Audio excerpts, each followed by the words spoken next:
ओंकारं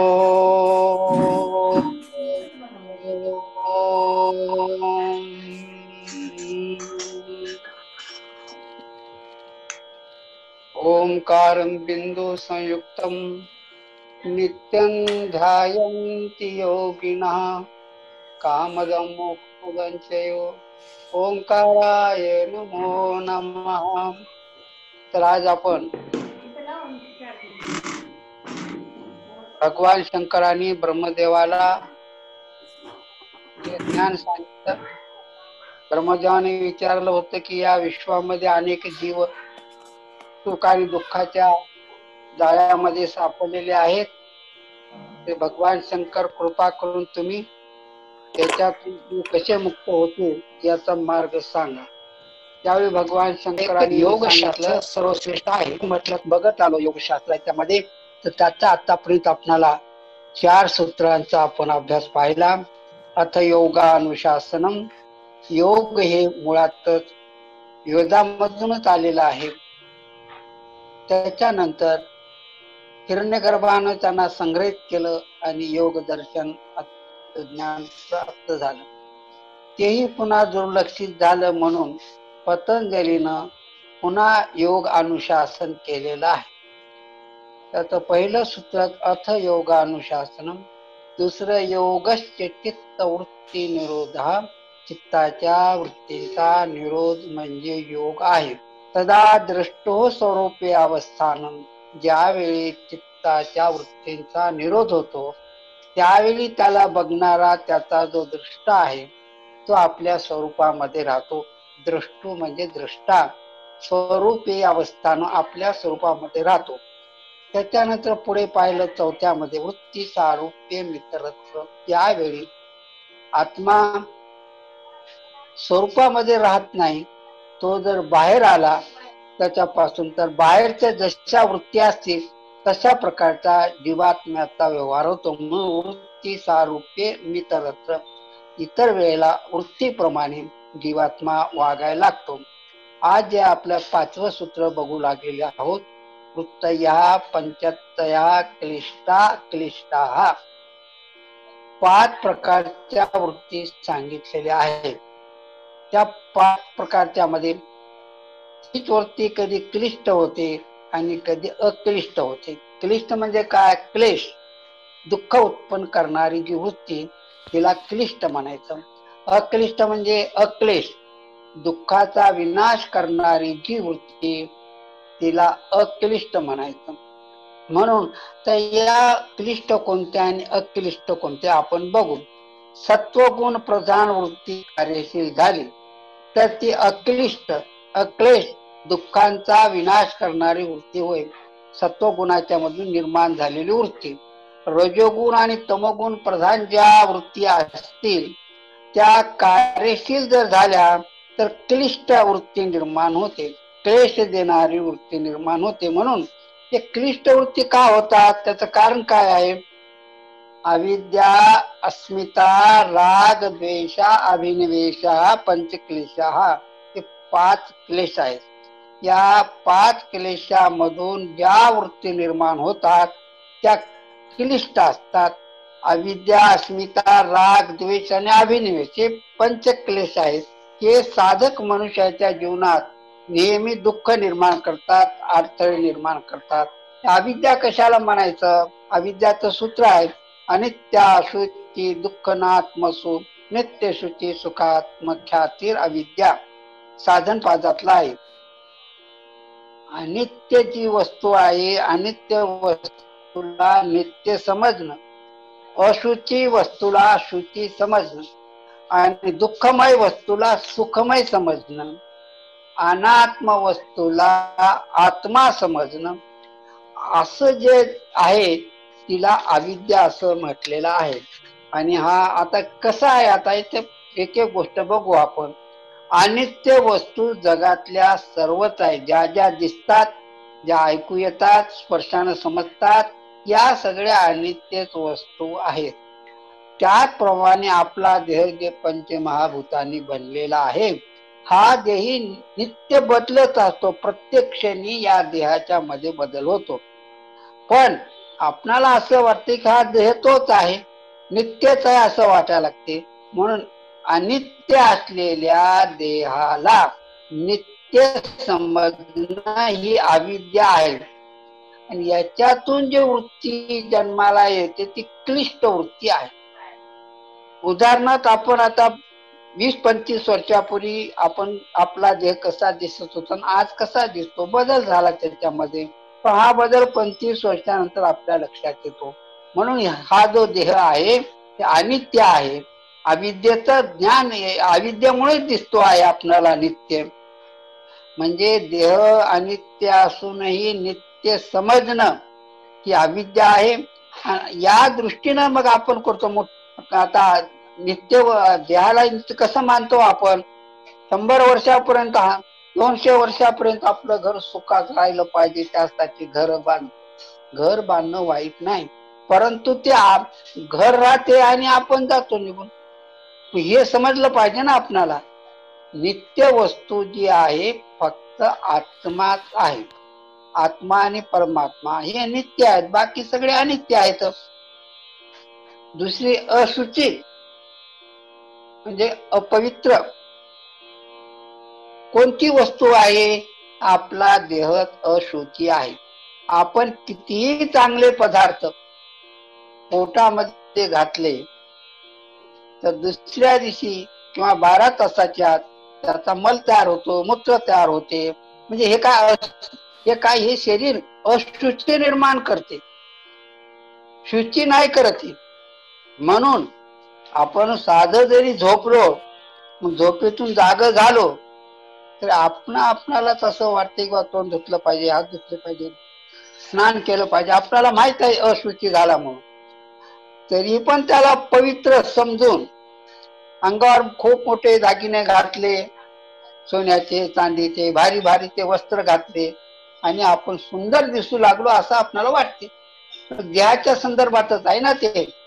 म्हणून म्हटलेलं आहे हे जे आहे देह, हा जो देह अशुची आहे, त्याला शुची समजणं. त्याच्यातून ज्या वृत्ती निर्माण होतात त्या क्लिष्ट वृत्ती असतात.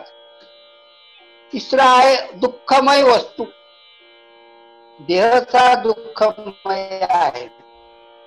आपण समजा सतत 10-12 तास काम केल्यानंतर आपल्याला आता कंटाळा येतो, आळस येतो, विश्रांती घेतली पाहिजे. समजा आपण विश्रांती घेतली नाही, प्रकृती खराब करून टाकून त्याची माणसाची. त्याप्रमाणे आपण रात्री खूप जेवण झालं, पोटभर पाणी पिलं, परंतु सकाळी लघवी होईना आणि संडासही होईना. का होईल शरीराला? ती अशुची दुःखमय, आपलं शरीर दुःख द्यायला त्रास तयार होते, दुःख होते आपणाला. भयंकर जर ताप आली तर सगळं अंग दुखायला लागते, म्हणून अस्वस्थ होऊन जातो मनुष्य. म्हणून या शरीराला दुःखमय असं म्हटलेलं आहे. पण आपण त्याला सुखमय समजतो. दुःखमय शरीराला सुखमय समजून आपण व्यवहार करतो. म्हणून हे अनित्य नित्य समजणं, अशुचीला शुची समजणं, दुःखमय वस्तूला सुखमय समजणं ही अविद्या आहे. आणि याच्यातून ज्या वृत्ती निर्माण होतात त्या सगळ्या दुःख देणाऱ्याच असतात. म्हणून त्याला म्हटलं क्लिष्ट वृत्ती आहे. त्या अनात्म वस्तू कोणती आहे मग? हा देहच अनात्मा आहे ना. बालपणात आपण ज्या व्यक्तीच्या सहवासात होतो, आजोबा आजी पंजोबा जे कोणी असतील ते आज आपल्याकडे आहेत का? ते निघून गेले. त्या व्यक्ती का वय झालं, वयोवृद्ध झाल्यामुळे त्यांनी देह सोडून निघून गेले. आपणाला एक दिवस जायचंच आहे असं आपल्या लक्षात येत नाही. आपला देह आत्माच आहे असं समजून आपण वागतो. त्यांचा देह नाश पावला, आपला देह नाश पावणार. हा देह म्हणजे आत्मा नाही असं जे ज्ञान असतं ते उद्धाराला योग्य आहे. म्हणून आपल्या देहाला नेहमी आपण आत्मा समजूनच बोलत असतो. म्हणून ही गोष्ट लक्षात घेतली पाहिजे की अनित्य वस्तूला नित्य समजणं, अनित्य देहाला नेहमी राहणारा देह समजणं. हा प्रत्यक्षाने अशुची देह आहे, तरी पण त्याला आपण शुद्ध पवित्रच मानतो. हा दुःख देणारा आहे, हे आत्मस्वरूप नाही. तर असं जे आहे या दृष्टीनं आपण विचार जर केला, हा जो अनित्य देह आहे नित्य समजणं, अशुची देहाला शुची समजणं, दुःखमय देहाला सुखमय समजणं, अनात्म देहाला आत्मा समजणं, ही अविद्या आहे. आणि अविद्येतून उत्पन्न होणारा ज्या वृत्ती आहेत त्या सगळ्या क्लिष्ट वृत्ती असतात, म्हणजे दुःख देणाऱ्या वृत्ती असतात. आता आपण वयोवृद्ध झालं, जात पडायला लागले, त्याला काय रोखता येते का? दुसरे जात बसवले, केवढं त्रासदायक ते सगळं. म्हणून ही गोष्ट लक्षात घेऊन साधू संतांनी यांच्याबद्दल उपदेश केलेला आहे. ते कसं सत्संग जे आहे, सत्संग सद्गुरूच्या कृपा प्रसादाने जर मिळाला तर त्याच्यातून आपणाला क्लिष्ट वृत्तीच्या ऐवजी अक्लिष्ट वृत्ती जन्माला येतात. अक्लिष्ट म्हणजे दुःख न देणाऱ्या वृत्ती. मग या संबंधी जनाबाईचा एक अभंग आहे. बाईनं सांगितलं, जनाबाईनं, बाबा मी देह आहे असं जे वाटते तो देहभाव काढून टाका. मग तुम्ही देहभाव तुमचा निघून गेल्यानंतर तुम्ही विदेही व्हाल आणि त्याचं सुख तुम्हाला प्राप्त होईल, असं जनाबाईचं म्हणणं आहे. आणि जी निद्रा आहे, अविद्या आहे, याला तुम्ही निद्रेत टाका, म्हणजे तिला वर येऊ देऊ नका. मग संसाराची जागृती होणार नाही. भव म्हणजे संसार, भव जागृती होणार नाही. म्हणून सांगितलं, बाबा अशा प्रकारची जर आपणाला विश्रांती लाभली तर आनंद सदा काळ राहते, आपल्यामध्ये आनंद मानतो. ही अक्लिष्ट वृत्ती आहे. देहच आहे असं जर आपण म्हटलं, हात दुखते, पाय दुखते, अनेक अडचणी जन्माला येतात. देहापासून आपण भिन्न आहोत अशा प्रकारची वृत्ती आनंदाची वृत्ती आहे आणि ती तुम्हाला सुख देणारी आहे, ती अक्लिष्ट आहे. आता असं जर झालं, तुम्ही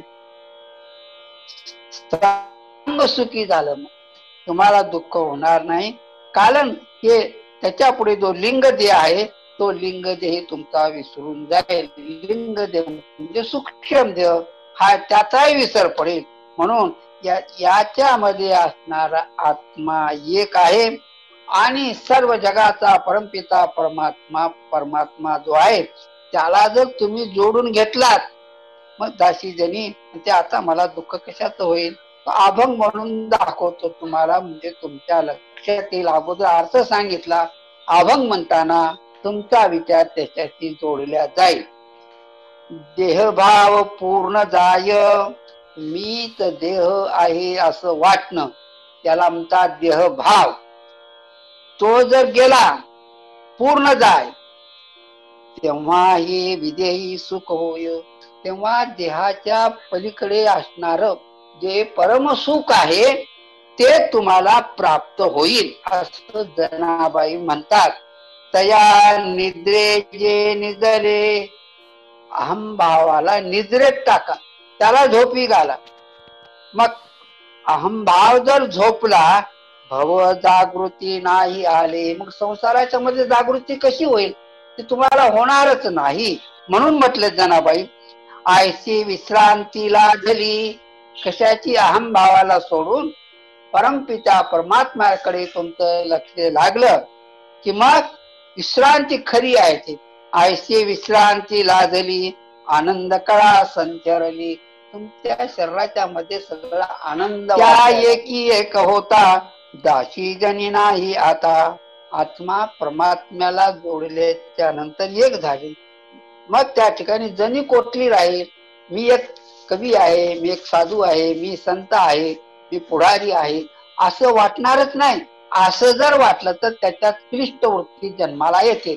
म्हणून जनाबाई म्हणतात, त्या परमपिता परमात्म्याला जोडून घेणं ही अक्लिष्ट वृत्ती आहे, ही सुखाची वृत्ती आहे. आपली इंद्रिय सतत बाहेर फिरत राहतात आणि त्यांचा विषयाशी संपर्क येतो. मग चित्तामध्ये ज्या इंद्रियाशी ज्या विषयाचा संबंध आला तशी वृत्ती निर्माण होते. म्हणून म्हटलं आता पुढे लक्षात घ्या की क्लिष्ट वृत्ती कशी निर्माण होते, बाह्य विषयाचा संबंध कसा येतो. नामदेव महाराज म्हणतात, पृथ्वी ध्यासी तरी पृथ्वीची होशी. तुम्ही सतत पृथ्वीचं ध्यान केलं तर तुम्ही पृथ्वी रूप होऊन जाल. केशव न होशियारे म्हणा, तू केशव होणार नाहीस. म्हणजे आपल्या भोवती या पोकळीत आपला देह आहे, त्याला कपडे आहेत, घर आहे, अन्न आहे, धान्य आहे, चप्पल आहे, बूट आहे, सर्व जड वस्तू आहे. यांच्या प्राप्तीसाठी आपले रात्रंदिवस प्रयत्न चालू आहेत आणि त्याच्यातच लक्ष आहे. ही जी त्याच्यामध्ये ही जी वृत्ती आहे पृथ्वी तत्वाची जड वृत्ती आहे. आपल्या देहातही आहेत, अस्थि आहे, मांस, नाडी, त्वचा, रोम हे सगळे आहेत. हे पृथ्वी रूपच आहेत. आपण त्यांच्या अस्तित्वासाठी त्यांच्या साठी सतत प्रयत्न करीत आहोत. हे सगळं जे चालू आहे हे पृथ्वीचं ध्यान आहे. त्याच्यामुळे काय होईल, मग तुम्ही जीवरूपच राहाल, तुम्ही केशव होणार नाही. केशव म्हणजे परमपिता परमात्म्याशी संबंधित असणारा जीवात्मा, त्याचं ध्यान आपण करत नाही. म्हणून आपण पृथ्वीशी जोडले जाऊ. पृथ्वीचा ध्यास केल्यामुळे आपण पृथ्वी रूप होऊन जाऊ. दुसरा आता नामदेव महाराज सांगतात, आप ध्यासी तरी आपणची होशी. आपाचं ध्यान केलं, आप म्हणजे पाणी. पाण्याचं जर तुम्ही सतत ध्यान केलात तर तुम्ही ते पाण्याचं रूप होईल. परी केशव न होशियारे म्हणा, तू केशव होणार नाही. आता आपलं जीवन पाण्यावरच आहे. पाण्याशिवाय आपण सुरक्षित राहू शकणार नाही. मग पाण्याच्या व्यवस्थेमध्ये आपलं जीवन खूप खर्च होते. परंतु हे पाणी जरी असलं तरी जीवात्मा त्याच्या शरीरात असेल तर इंद्रियाला पाणी आवडेल, पाणी घेईल ते.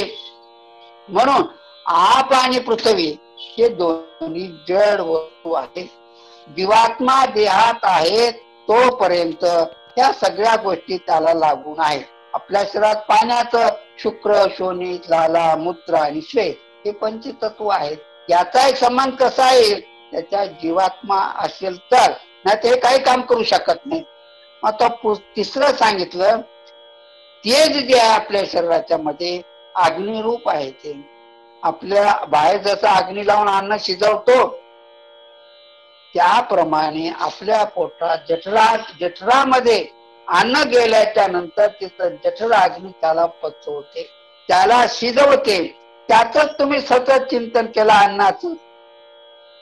क्षुधा, तृषा सगळ्या येतात, परंतु कोणाला, ज्याच्या देहात जीवात्मा आहे त्याला तहान भूक लागते. त्याच्या देहातून जीवात्मा निघून गेला, त्याला तहान लागत नाही, भूक लागत नाही, थंडी वाजत नाही, काय होते त्याला काहीच होत नाही. म्हणून म्हटलं आहे तुम्ही त्याच्याशी एक रूप व्हा. पुढे म्हटलं, वायू ध्यासी तरी वायूची होशी. वायूचं ध्यान केला तर वायू होऊन जाल तुम्ही. परी केशव न होशी अरे जना म्हणा, तू केशव. केशव म्हणजे जीवात्मा, तू जीवात्मा होणार नाही. म्हणून शरीराच्या मध्ये चलन, वलन, धावन, प्रसरण आणि आकुंचन हे 5 क्रिया आहेत. त्या क्रिया केव्हा होती, त्याच्यामध्ये जीवात्मा असेल तर, आणि केवळ आपण त्या क्रियेमध्ये ध्यान करू लागलो तर मग ते जड स्वरूप होईल. म्हणून नामदेव महाराज म्हणतात, अरे तुम्ही ज्या भूताचं ध्यान कराल तसं तुमचं जीवन बनेल. म्हणून पुढे म्हटले, आकाश ध्यासी तरी आकाशाची होशी. तो आकाशाचं ध्यान करायला लागला तर आकाश होऊन जाईल. परी केशव न होशी अरे म्हणा, केशव मात्र होणार नाही. ते होण्यासाठी म्हणून तुम्हाला केशवाचं ध्यान करावं लागेल. आपण आपला देह पृथ्वी, आप, तेज, वायू आणि आकाश याच्यानं बनलेला आहे. हे सगळे पंचमहाभूत जड आहेत असं आपलं चिंतन पाहिजे. मग काम, क्रोध, लोभ, मोह, मद, मत्सर हे सगळे आकाशाचे संबंधित आहेत. म्हणून जीवात्मा असेल तोपर्यंत त्या जड देहाला ओळखा की हा देह आपण नाही, याच्यामध्ये असणारं चेतन तत्व आपण आहोत आणि तोच केशव आहे. नामा म्हणे जरी केशवासी ध्यासी. नामदेव महाराज म्हणतात तुम्ही केशवाचं ध्यान केलात ना तरी केशवची होशियारे म्हणा, हे म्हणा तू केशव होऊन जाशील असं नामदेव महाराज म्हणतात. म्हणून पंचमहाभूतापासून बनलेल्या देहाचे हे जे सर्व जे ज्ञान आहे त्याच्यात क्लिष्ट वृत्तीपासून तुम्ही दूर राहिलं पाहिजे. क्लिष्ट वृत्तीचा आहे. तुम्ही जे ध्यान करू लागलात पंचमहाभूताचं तर क्लिष्ट वृत्ती निर्माण होते आणि केशवाचं ध्यान करू लागलं तर क्लिष्ट निर्माण होते. आहे दोन गोष्टी त्याच्यामध्ये दाखवलेल्या आहेत. म्हणून आपलं चित्त नेहमी जर ज्या विचारात ज्या वृत्तीत राहील अंतकाळी तुम्हाला तसाच विचार येईल. अंतकाळी जर तुम्हाला परमेश्वराचं ध्यान जर वाटत असेल तर तुकाराम म्हणता मग लक्षात घ्या आणि दुसरी मज नाही आता नेहमी जागृती पांडुरंग असं जर केला तर शेवटच्या अवस्थेमध्ये अंतकाळी तुमचा दिवस हे जर तुम्ही केला नाही तर मृत्यू पावत असताना घर बांधायचं राहिलं, जमीन घ्यायची राहिली, कोणाचे लग्न राहिले, कोणा नातू शिकले नाहीत, कोणा नोकरी लागणं असं तुमच्या चित्तामध्ये आहे. म्हणून म्हटलेलं आहे की क्लिष्ट वृत्तीला ओळखा आणि अक्लिष्ट वृत्तीकडे जायला लागा. पुढे म्हटलंय पुढच्या अभंगामध्ये की बाबा तू तुझं निज सुख भोग, निज सुख बघ, विचारून पाय मनामध्ये तुझे निज सुख तू पाशी आहे. निज सुख समुद्रात हिमालयात तीर्थ नाही, हे तरी निज सुख तुझ पाशी आहे. विचारून पाय मना माझी, मनाच्या मध्ये विचार करा की निज सुख म्हणजे आत्मसुख, आत्मसुख तुमच्या मध्ये आहे. विचार करून बघा. विवेक वैराग्य शोध घ्या पाये, विवेक बघा, विवेक करा, त्याचा शोध घ्या काय निज काय आहे ते आणि वैराग्य निर्माण होऊ द्या.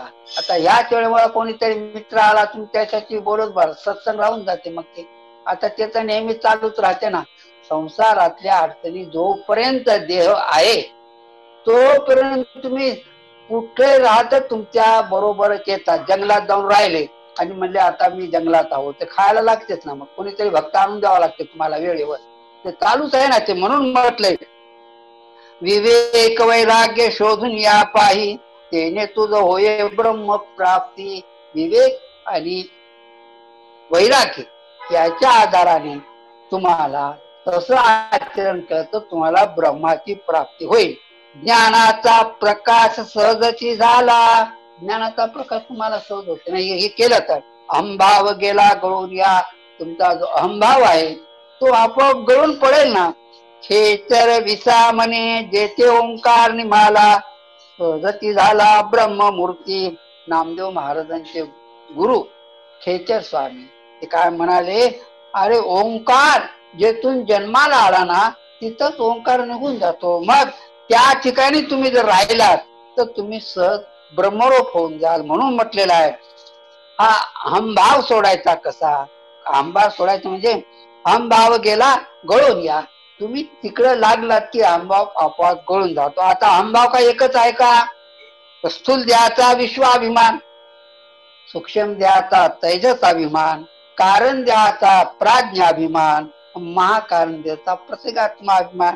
हे अहंभाव जे आहेत हे अहंभावानं तुम्ही कोणतंही जण काम केला. तुम्ही मंदिरही बांधलात, काय म्हणणार तुम्ही मी मंदिर बांधलो, एकट्याच्या पैशानं मंदिर बांधलं. काय झालं ते तुम्ही टाकायला निघून गेला ते काय ना गोष्ट. ते भूत टाकून आले की लगेच त्याच्या पाठीवर बसून होतो. वेताळचे आहे ना ती गोष्ट. तुम्ही तसं आहे. तुम्ही जर असा विचार केला की आता आपण कीर्तन प्रवचन भजन करू, त्याला लागणारा खर्च आम्ही देतो, मुकाट्याने बसते का ते. अहो या सप्ताहाचा सगळा खर्च मीच केला. काय झालं ते अहंकार आला ना. म्हणून म्हटलेलं आहे की ही जी वृत्ती जी अहंभाव आहे हे सत्कर्मातूनही निर्माण होते. सत्कर्म करीत असताना तुमचा अहंकार गेला तर नाही, त्याचा अहंकार गळाला पकडते. विशेष न लगे अज्ञान कंठी, ते ज्ञानी माऊली म्हणतात. ज्ञानी माणसाला गळालाच धरते, त्याला बाहेर फिरूच देणार. म्हणून म्हटलेलं आहे क्लिष्ट वृत्ती म्हटलं तर दुःख देणाऱ्या वृत्ती त्या कुठून येतील? त्या अविद्येच्या मधून येतील. म्हणून म्हटलेलं आहे, तुम्ही केलेलं प्रत्येक सत्कर्म अहंभाव सोडून जर केला तर अक्लिष्ट वृत्ती जन्माला येईल, आणि जर अहंभाव धरून जर केला तर त्याच्यातून तुम्हाला दुःख निर्माण होईल. म्हणून थोडा जरी विचार केला, आपण ते म्हटले, अहो काय म्हटलं तुमचं असं झालं पाहिजे. अक्लिष्ट वृत्ती म्हणजे काय म्हटलंय की बाबा याच्यासाठी काय करावं लागते? ध्यान धारणा नलगे टाळी उघडे डोळी. काय ध्यान धारणा हे तर कृत्रिमच आहे. उघड्या डोळ्यानं विठोबाला पा असं म्हणाले ना ते. ध्यान धारणा न लगे टाळी विठो पावा उघडे डोळी. विठो समाधी ते सुख पाहता हरे तान भूक. नामा म्हणे न लगे काही चित्तरंगो हरीचे पायी. असं झालं तर ती अक्लिष्ट वृत्ती आहे. म्हणून याला काय करावं लागेल? आता तुम्ही हे भजन तुम्ही ऐकलं असेल, तीर्थ विठ्ठल क्षत्र विठ्ठल देव विठ्ठल देवपूजा विठ्ठल. तुमचं चित्त सगळं विठ्ठल विठ्ठल झालेलं आहे. माता विठ्ठल पिता विठ्ठल बंधू विठ्ठल गोत्र विठ्ठल गुरु विठ्ठल गुरुदेवता विठ्ठल निधान विठ्ठल निरंतर विठ्ठल. नामा म्हणे मज विठ्ठल सापडला म्हणून कळी काळा पाड नाही. आता कळी काळाचं काही भीती नाही. म्हणून जीव विठ्ठल शिव विठ्ठल आत्मा विठ्ठल अखंडित जनक विठ्ठल जननी विठ्ठल सोयरा विठ्ठल सांगाती आहिक्य विठ्ठल परत्र विठ्ठल निरंतर विठ्ठल तारिता. नाम विठ्ठल रूप नाम विठ्ठल रूप विठ्ठल पतित पावन विठ्ठल विठ्ठल नामा. सगळं विठ्ठल विठ्ठल झालं. विठ्ठल म्हणजे तुमची जी देवता आहे ती. शिवभक्त असं तर शिव आहे, कृष्णाचे भक्त तर कृष्ण आहे, शिवाचे भक्त तर शिव आहे असं समजलं पाहिजे. नाहीतर ते काय होते मग विठ्ठल जे साधनात चालू आहे ते इकडे लागेल. असं करू नका. म्हणून सत्संगात तुम्ही जर नेहमी राहिलात ही गोष्ट जमते. आणि ही गोष्ट परमात्मा आज गणपतीचा दिवस आहे. हा आकार चरण युंगुल उकार उदर विशाल मकार महामंडल मस्तकाकारे. हे तीन एकवटले ते तर शब्द ब्रह्म कवळले. ते म्या श्री गुरुकृपा मिले आदी विध गणपतीचं वर्णन केले त्यांनी सगळं.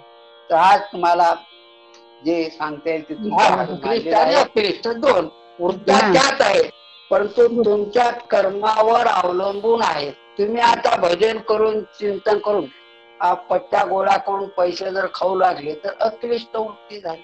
आणि तुम्ही सर्वांच्यासाठी काम करू आता क्लिष्ट वृत्ती अक्लिष्ट वृत्ती. जर संत समागम करून समाजासाठी जर तुम्ही कार्य करीत असाल तर अक्लिष्ट, आणि समाजाकडून पैसे गोळा करून आपला बंगला बांधत असेल तर प्रमाण आहे. स्थूल देह किती आहे?